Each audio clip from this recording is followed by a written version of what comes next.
Sempre que se tenta medir qualquer coisa, existe um erro. Seja usando um termômetro, uma balança, aplicando um questionário, lendo um prontuário ou executando um exame físico. Mas isso não quer dizer que algo tenha dado errado. O erro aqui quer dizer a diferença entre o valor real e o seu resultado. E essa diferença sempre vai existir, seja grande ou pequena.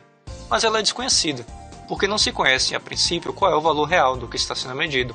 Então, isso pode ou não comprometer os seus resultados e interpretações. Esses erros podem ser classificados como aleatórios ou sistemáticos, e é importante estudá-los para poder planejar a metodologia e interpretar os resultados.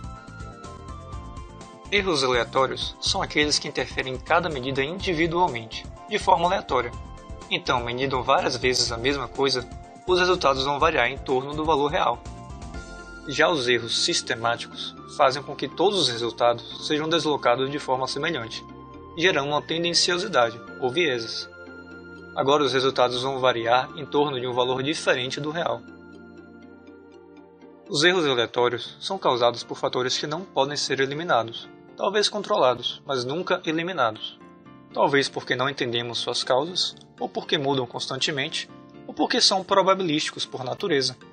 São os tipos de fatores que influenciam em um dado, ou quando se joga uma moeda, ou quando se pesa um animal que não fica parado na balança, ou ainda quando se usa uma amostra aleatória de uma população. O erro aleatório não pode ser eliminado, mas pode ser controlado.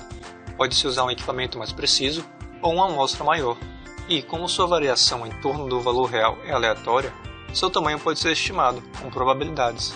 Daí vem medidas de precisão que vocês já devem ter ouvido falar, um intervalo de confiança ou a margem de erro, que estimam uma probabilidade do valor real estar a uma determinada faixa ao redor do valor que se obteve.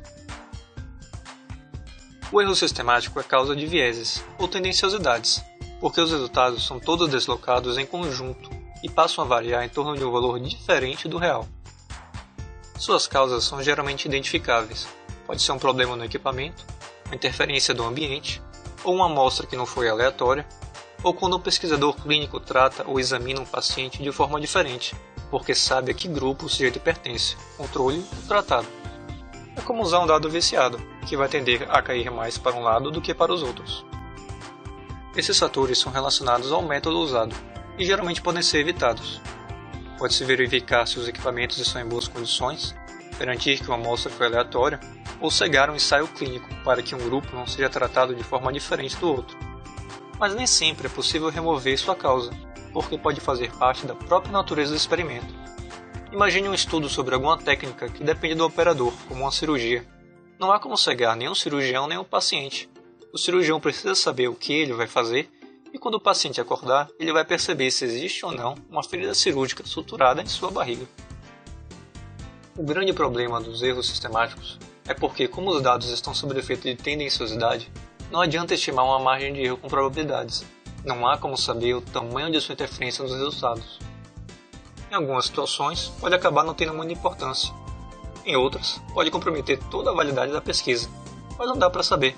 Vai depender da sua interpretação e da de quem for ler e avaliar o seu trabalho. Por isso, é muito importante evitar causas de tendenciosidade sempre que possível.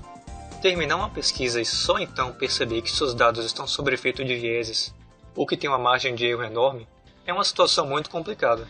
Não dá para superestimar a importância de se fazer um bom planejamento.